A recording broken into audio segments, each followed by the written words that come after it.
press the bell icon on the YouTube app and never miss another update. शुभ दिन बच्चों, मैंने आपको पिछले क्लास में गिनती के बारे में बताई थी, है ना। आप गिनती कहाँ तक सीख लिए? मैंने आपको बताए थे आप 60 तक सीखना अवश्य है।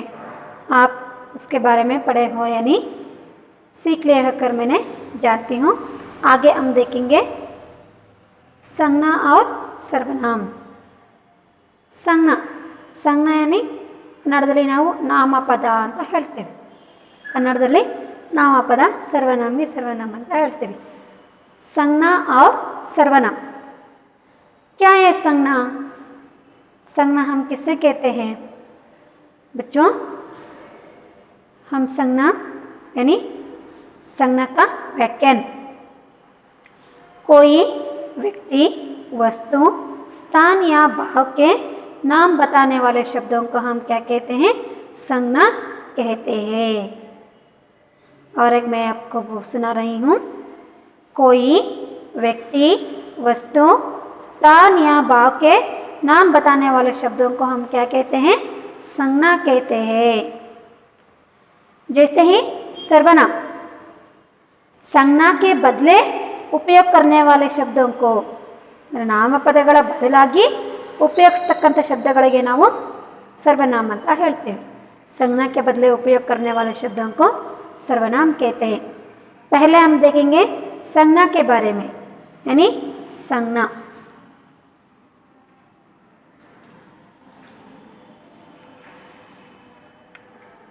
संज्ञा का व्याख्यान है कोई व्यक्ति, वस्तु, स्थान या भाव के नाम बताने वाले शब्दों को कोई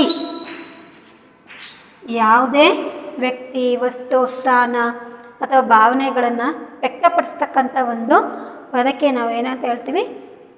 ನಾಮಪದ ಅಂತ ಹೇಳ್ತೀವಿ ಅಲ್ವಾ। ಕೋಯಿ ಅಂದರೆ ಯಾವುದೇ, ಕೋಯಿ ವ್ಯಕ್ತಿ, वस्तु, स्थान या भाव के नाम बताने वाले शब्दों को, भाव के नाम बताने वाले सूचिस्तಕ್ಕಂಥ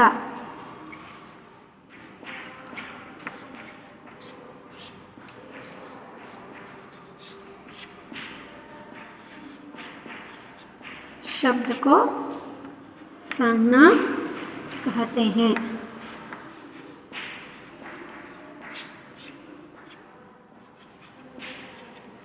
समझ में है ना?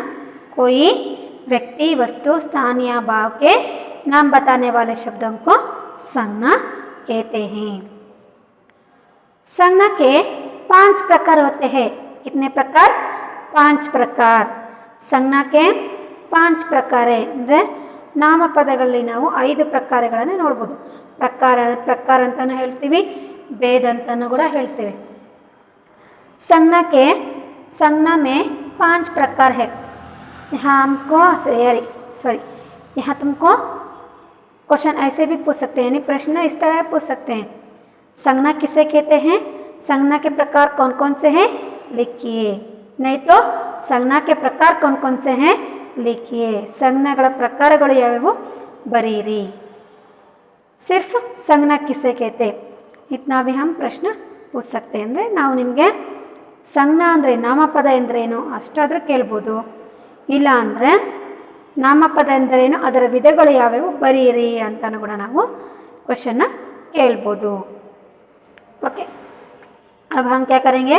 संज्ञा के प्रकार देखेंगे। पहले मैंने आपको संज्ञा के बारे में बता रही हूँ। संज्ञा के व्याख्यान तो आप समझ गए। अब संज्ञा के प्रकार कौन कौन से हैं देखेंगे। संज्ञा के 5 प्रकार है।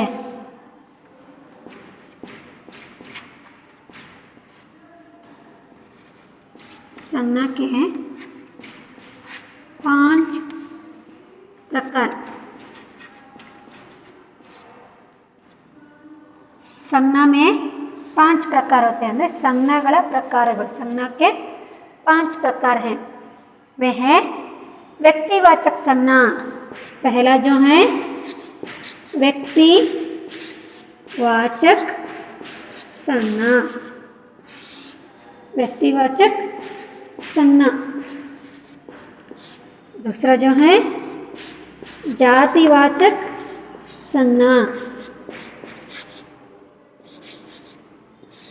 जातिवाचक संज्ञा।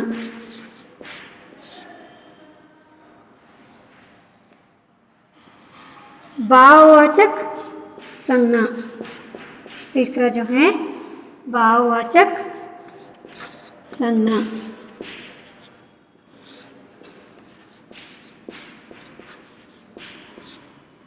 चौथा जो है द्रव्यवाचक संज्ञा,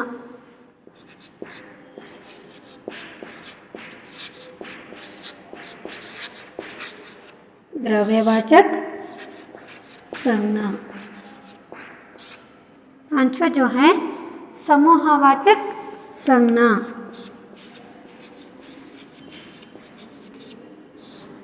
समूहवाचक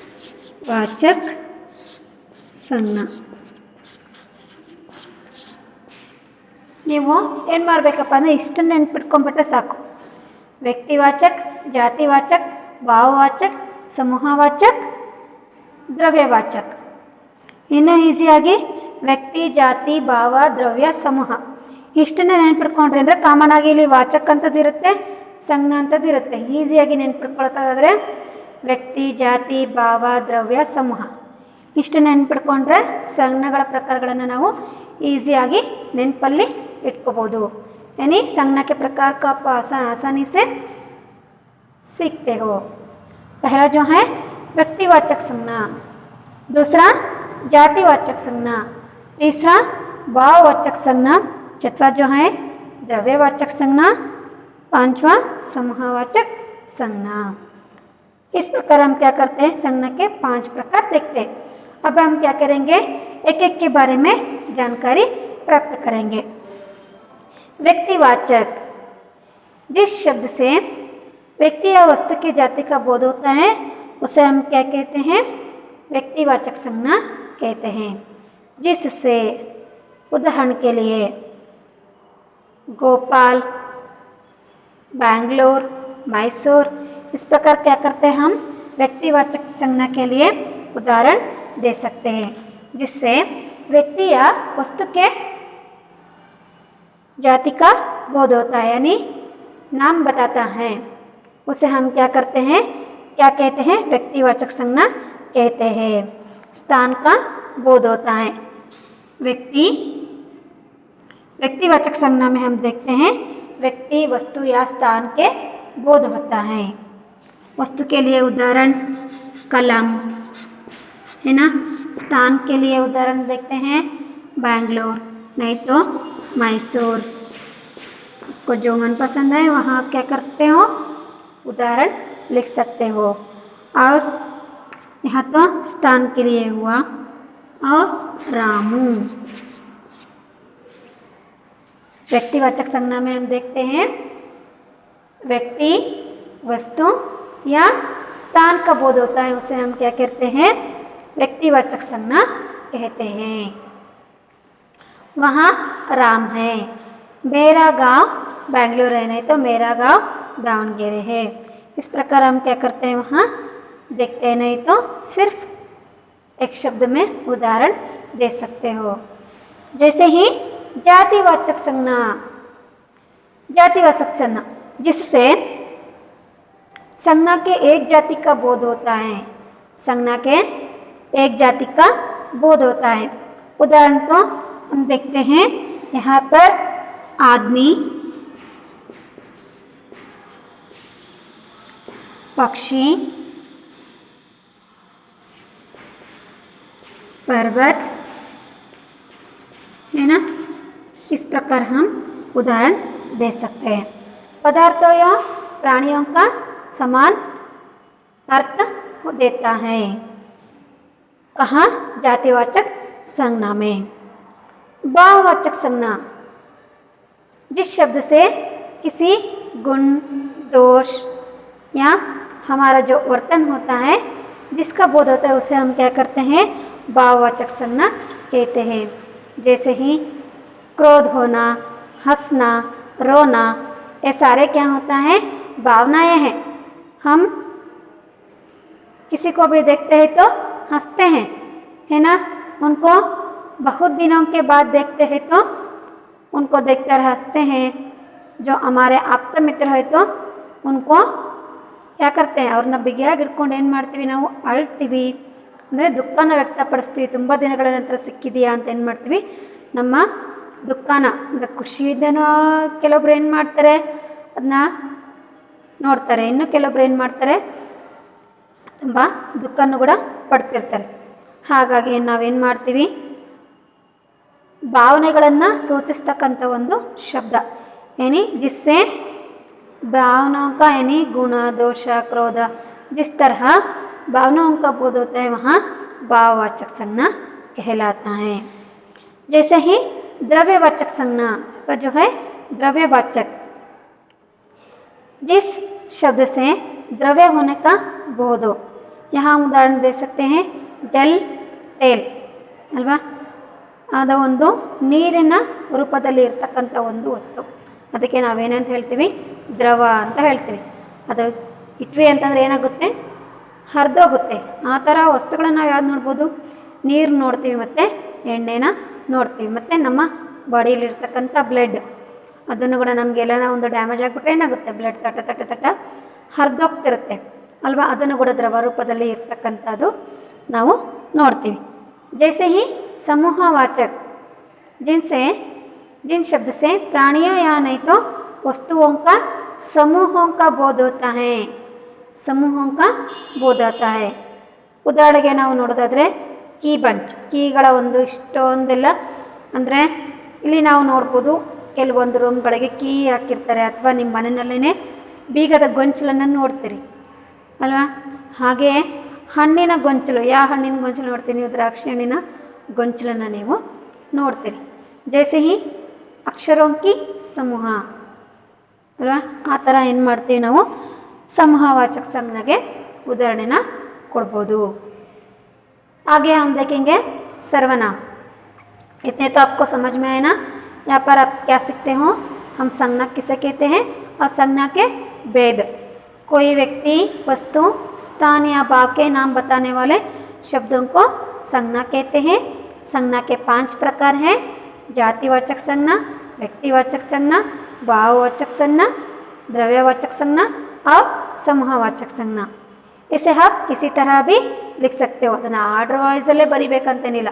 ಒಟ್ಟಿನಲ್ಲಿ ಏನು ಮಾಡಬೇಕಪ್ಪ, ಸಂಜ್ಞಾದ 5 ಪ್ರಕಾರಗಳನ್ನು ಬರೀರಿ ಅಂದರೆ ಏನು ಮಾಡಬೇಕು, ಅದು ಆರ್ಡ್ರಲ್ಲೇ ಬರಿಬೇಕಂತಿಲ್ಲ. ಕೆಳಗಿದ್ದು ಮೇಲೆ, ಮೇಲಿದ್ದು ಕೆಳಗೆ, ಮಿಡಲ್ ಇದ್ದಿದ್ದು ಫಸ್ಟ್ ಒನ್ನು ಹೇಗಿದ್ದರೂ ಬರಿಬೋದು. ಅದರ 5 ಪ್ರಕಾರಗಳು ಏನು ಮಾಡಬೇಕು, ಅಲ್ಲಿ ಇರಬೇಕು. ಗೊತ್ತಾಯಿತು, समझ में आ रहा है ना. आगे हम देखेंगे सर्वनाम.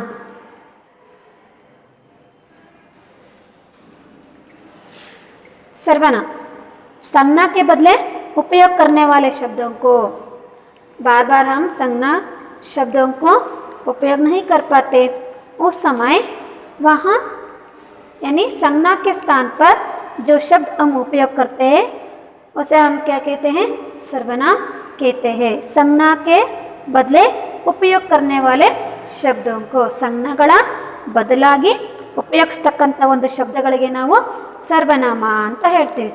उदाहरण के लिए मैं, तू, तुम, आप, है ना. इस प्रकार हम क्या करते हैं, सर्वनाम के लिए उदाहरण देख सकते हैं.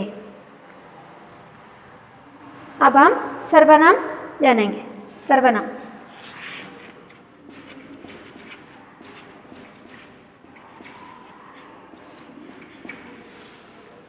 संज्ञा के बदले उपयोग करने वाले शब्दों को संज्ञा कहते हैं.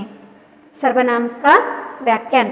संज्ञा के बदले उपयोग करने वाले शब्दों को सर्वनाम कहते हैं.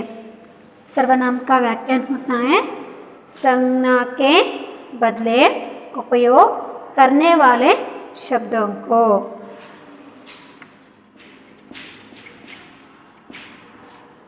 संज्ञा के बदले उपयोग करने वाले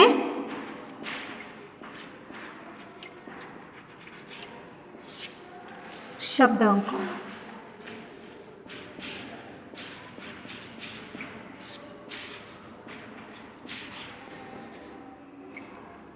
सर्वनाम कहते हैं।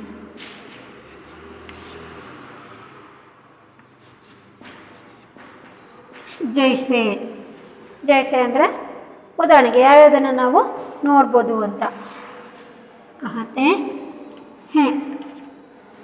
जैसे जैसे यानी उदाहरण के लिए मैं, तू, तुम, आप, इस तरह। मैं, तू, तुम, आप, हम। क्या होते हैं? सर्वनाम शब्द कहलाते हैं। ಅವು ಸರ್ವನಾಮ ಶಬ್ದಗಳಂತ ಅನಿಸ್ಕೊಳ್ತವೆ। मैं, तू, तुम, आप, हम ಇವು सर्वनाम शब्दಗಳು। वहाँ हम देखते हैं संज्ञा में 5 प्रकार होते हैं। यहाँ भी सर्वनाम के 5 प्रकार होते हैं। संज्ञा सर्वनाम में भी हम 5 प्रकार देखते हैं, जो हैं पुरुषवाचक सर्वनाम, निश्चयवाचक सर्वनाम, अनिश्चयवाचक सर्वनाम।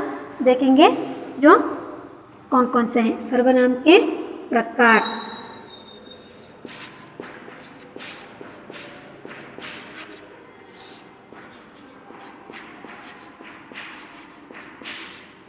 सर्वनाम के प्रकार 5 है। सर्वनाम में 5 प्रकार है। सर्वनाम के 5 प्रकार है तो सर्वनाम में 5 प्रकार इसी तरह भी हम लिख सकते हैं। 5 प्रकार जो है पुरुषवाचक सर्वनाम,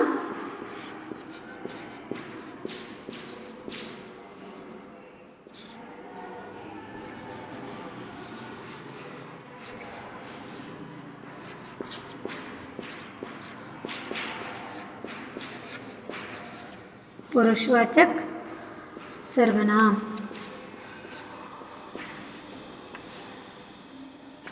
दूसरा जो है निश्चयवाचक,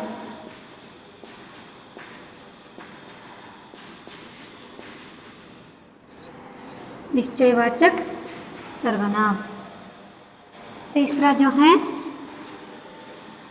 अनिश्चयवाचक,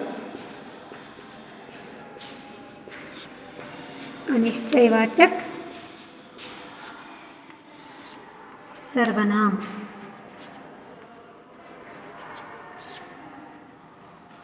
अनिश्चयवाचक सर्वनाम। चौथा जो है प्रश्नवाचक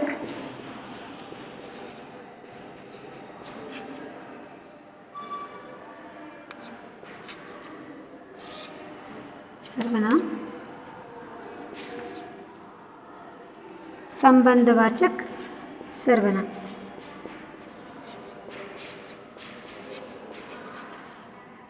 जिस प्रकार हम क्या करते हैं सर्वनाम के प्रकारों को देखते हैं। 5 के अलावा और एक है जो है निजवाचक सर्वनाम।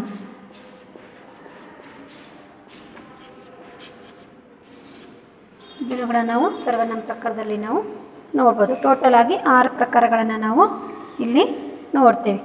पुरुषवाचक सर्वनाम, निश्चयवाचक, अनिश्चयवाचक, प्रश्नवाचक, संबंधवाचक, निजवाचक सर्वनाम। पुरुषवाचक सर्वनाम ಅಂದರೆ ಇದರಲ್ಲಿ ನಾವು ಮುಖ್ಯವಾಗಿ ಏನನ್ನ ನೋಡ್ಬೋದು? बोलने वाले, सुनने वाले का होते हैं। कहाँ पर? पुरुषवाचक सर्वनाम में बोलने वाले और सुनने वाले का कुछ कहा जाए, इनका तीनों पर जाना जाते हैं। बोलने वाले, सुनने वाले और कहने वाले कुछ कहा जाए। ಇಲ್ಲಿ ನಾವು ನೋಡ್ಬೋದು पुरुषवाचक ಸರ್ವನಾಮದಲ್ಲಿ. ಮೇಯ್ನಾಗಿ ನೀವು ಏನು ಕಲಿಬೇಕಪ್ಪ ಅಂತ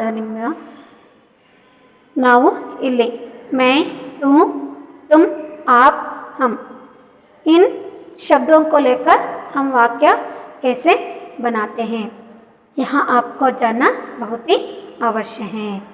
देखेंगे इन शब्दों को लेकर, किन शब्दों को लेकर, सर्वनाम शब्दों को लेकर हम वाक्य किस प्रकार लिखते हैं यहाँ जानेंगे. ಫಸ್ಟ್ ನಾವೇನು ಮಾಡಿದ್ವಿ, ಸಂಜ್ಞಾನ ವ್ಯಾಖ್ಯಾನ ತಿಳ್ಕೊಂಡ್ವಿ ಮತ್ತು ಸಂಜ್ಞಾದಲ್ಲಿರ್ತಕ್ಕಂಥ ಪ್ರಕಾರಗಳನ್ನು ತಿಳ್ಕೊಂಡ್ವಿ. ನಂತರ ಸರ್ವನಾಮ ಅಂತ ಇದಕ್ಕೆ ಕೇಳ್ತೀವಿ. ಸರ್ವನಾಮ ಶಬ್ದಗಳು ಯಾವ್ಯಾವು, ಅದರಲ್ಲಿರ್ತಕ್ಕಂಥ ಪ್ರಕಾರಗಳನ್ನು ನಾವು ತಿಳ್ಕೊಂಡ್ವಿ. ಇವಾಗ ಏನು ಮಾಡೋಣ, ನಾವು ಆ ಒಂದು ಶಬ್ದಗಳನ್ನು ತಗೊಂಡು ಅಂದರೆ ಸರ್ವನಾಮ ಶಬ್ದಗಳನ್ನು ತಗೊಂಡು ಸೆಂಟೆನ್ಸ್ನ ಯಾವ ರೀತಿ ಬರಿಬೋದು, ಯಾವ ಥರ ನಾವು ಅದನ್ನು ಯೂಸ್ ಮಾಡ್ಬೋದು, ಆ ಒಂದು ಶಬ್ದಗಳನ್ನು ತಗೊಂಡು. ಉದಾಹರಣೆ के लिए मैं लड़का हूँ, मैं. ನೀವೀಗ ನಾನೇನು ಹೇಳಿದೆ, ಸಂಜ್ಞೆಗಳ ಬದಲಾಗಿ ಉದಾಹರಣೆಗೆ ನಾನೀಗ ಒಬ್ಬಳ ಹುಡುಗಿ ಹೆಸರು ತಗೊಳ್ತೀನಿ ಅಲ್ವಾ. सरला, इसका नाम सरला है. सरला बहुत ही अच्छी लड़की है. सरला बहुत अच्छी तरह पढ़ती है. सरला अपनी माता पिता के साथ अच्छी तरह बात करती है. सरला सब कुछ जानती है. ಇಲ್ಲೇನಾಗುತ್ತೆ, ಪದೇ ಪದೇ ನಾವು ನೇಮ್ನ ತಗೊಳ್ತಾ ಹೋದರೆ ಆ ಒಂದು ವಾಕ್ಯಕ್ಕೆ ಅರ್ಥಗರ್ಭಿತ ಒಂದು ಅರ್ಥಗರ್ಭಿತ ಅಂತ ಅನಿಸ್ಕೊಳ್ಳಲ್ಲ. ಹಾಗಾಗಿ ನಾವೇನು ಮಾಡ್ತೀವಿ, ಆ ಒಂದು ಸರಳ ಅಂತ ಪದೇ ಪದೇ ಯೂಸ್ ಮಾಡೋದ್ರ ಬದಲಾಗಿ ನಾವೇನು ಮಾಡ್ಬೋದು, ಮೇ ಸರಳ, ನಾನು ಸರಳ. ಈಗ ನಾನೇ ಬೇರೆಯವರಿಗೆ ಈಗ ಅವಳ ಹೆಸರು ತಗೊಳ್ತಿದ್ದೀನಿ. ಸರಳ ಒಬ್ಬ ಹುಡುಗಿ, ಅವಳು ತುಂಬ ಚೆನ್ನಾಗಿದ್ದಾಳೆ. ಅವಳು ಏನು ಮಾಡ್ತಾಳೆ, ಅವ್ರ ಅಪ್ಪ ಅಮ್ಮನ ಜೊತೆಗೆ ತುಂಬ ಚೆನ್ನಾಗಿ ಮಾತಾಡ್ತಾಳೆ. ಅವಳು ಓದೋದ್ರಲ್ಲಿ ಅಷ್ಟೇ ಅಲ್ಲ, ಎಲ್ಲ ವಿಷಯಗಳನ್ನು ಕೂಡ ತಿಳ್ಕೊಂಡಿದ್ದಾಳೆ ಅಲ್ವಾ. ಈ ಥರ ನಾವೇನು ಮಾಡ್ಬೋದು, ಅವಳು ಅಂತ ಏನು ಮಾಡ್ತೀವಿ, ಯೂಸ್ ಮಾಡ್ತೀವಿ. ಮೈ ನಾನು ಚೆನ್ನಾಗಿದ್ದೀನಿ, ನಾನು ಹಾಗೆ ನೀನು ಹೀಗೆ ಏನು ಮಾಡ್ತೀವಿ, ಹೇಳ್ತೀವಿ ಅಲ್ವಾ. ಅಥವಾ ಪ್ರಕಾಶ್ ತುಂಬ ಗಲಾಟೆ ಮಾಡ್ತಾನೆ, ಪ್ರಕಾಶ್ ತರಲೆ ಮಾಡ್ತಾನೆ. ಇವನು, ಅವನು, ಅವಳು, ನಾನು, ನೀನು, ಈ ಥರ ಪದಗಳನ್ನು ನಾವೇನು ಯೂಸ್ ಮಾಡ್ತೀವಲ್ವ, ಅವು ಸರ್ವನಾಮ ಪದಗಳಂತ ನಾವು ಹೇಳ್ಬೋದು. ನೋಡೋಣ ಹಾಗಿದ್ರೆ ಅವುಗಳನ್ನು ತಗೊಂಡು ನಾವು ಯಾವ ರೀತಿ ವರ್ಡ್ನ ಬರಿಬೋದು ಅಂತ. ಮೈ ಗೋಪಾಲ್ ಹೂँ. ಈಗ ನಾನು, ಮೈ ಅಂದರೆ ನಾನು.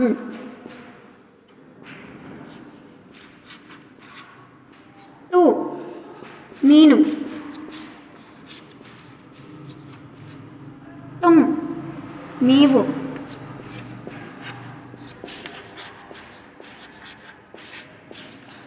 ಆಪ್ ತಾವು.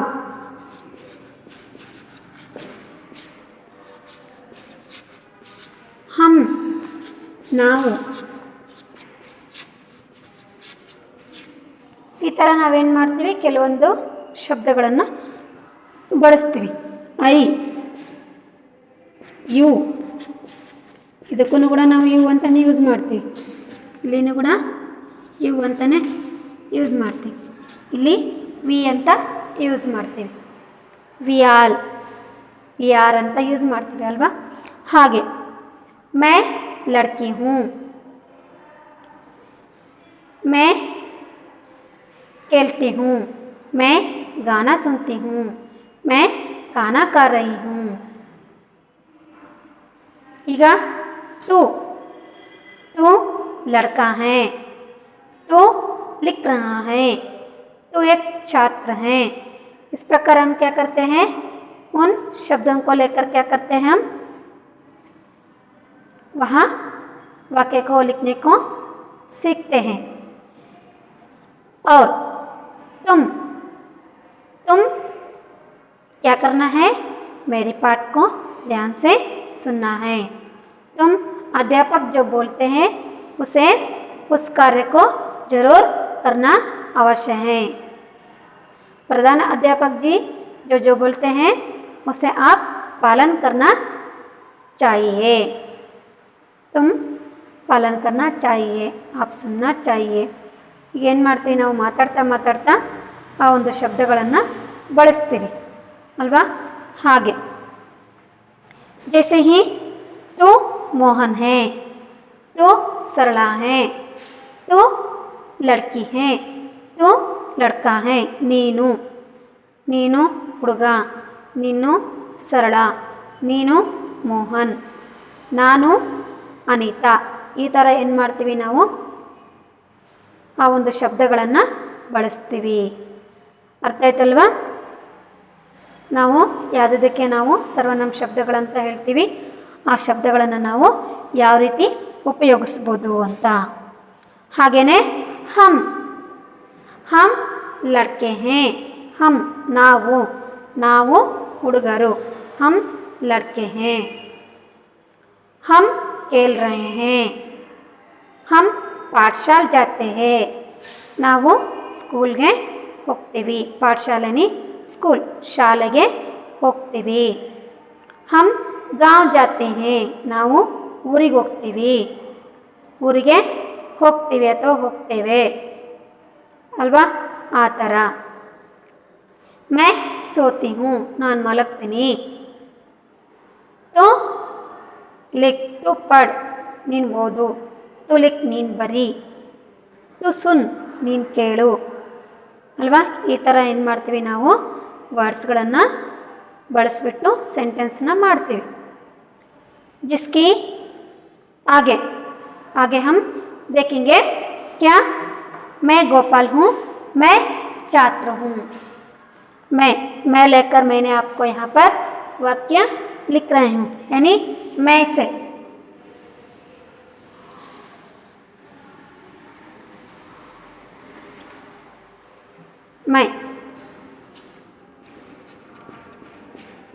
मैं गोपाल हूँ, मैं गोपाल हूँ, नानु गोपाल.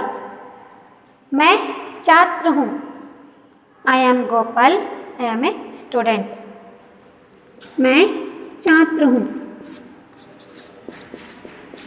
छात्र यानी स्टूडेंट, विद्यार्थी.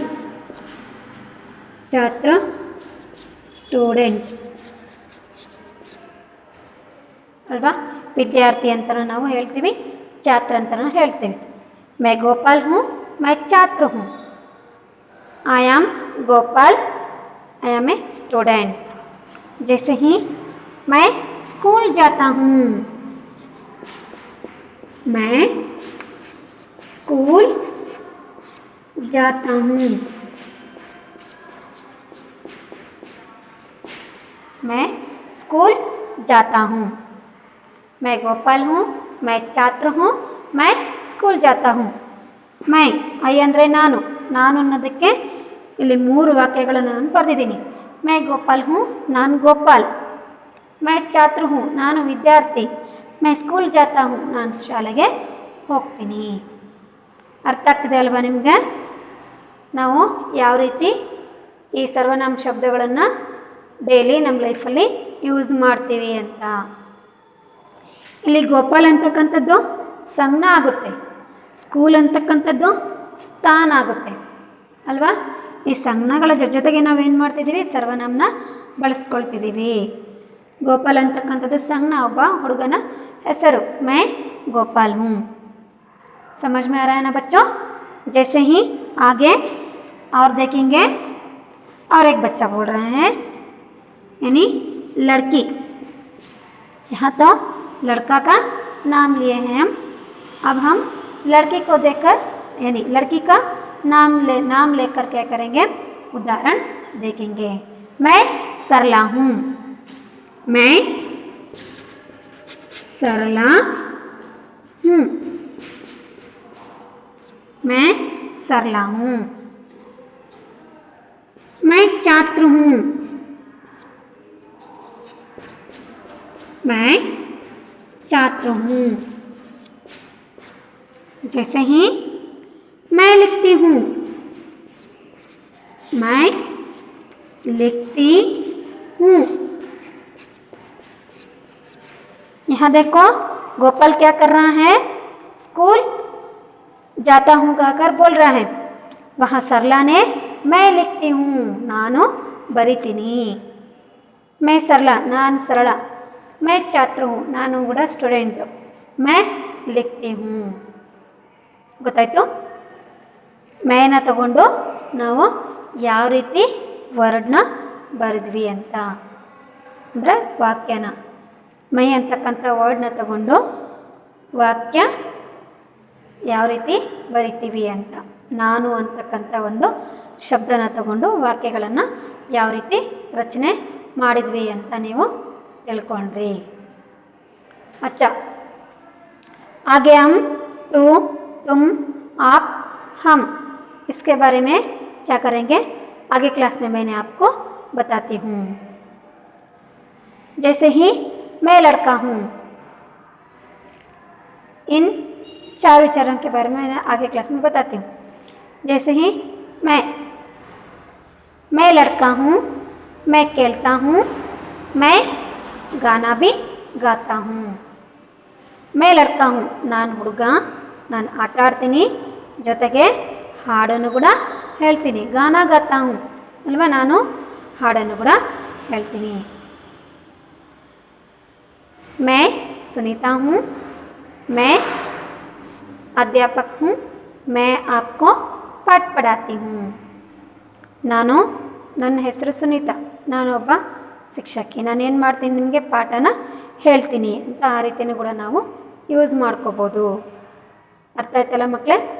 अच्छा बच्चों, आप हम संज्ञा और सर्वनाम के बारे में जाने और सर्वनाम शब्द कौन कौन से हैं उसके बारे में भी आप जानकारी प्राप्त लिए, और एक सर्वनाम शब्द लेकर, कौन सा है वो, मैं सर्वनाम शब्द लेकर हम वाक्य किस तरह रचना करते हैं, यानी वाक्य को किस तरह लिखते हैं, इसके बारे में आप जानकारी प्राप्त किए हो और ध्यान से सुने हो, इसलिए मैंने आपको धन्यवाद बोल रही हूँ। धन्यवाद बच्चों।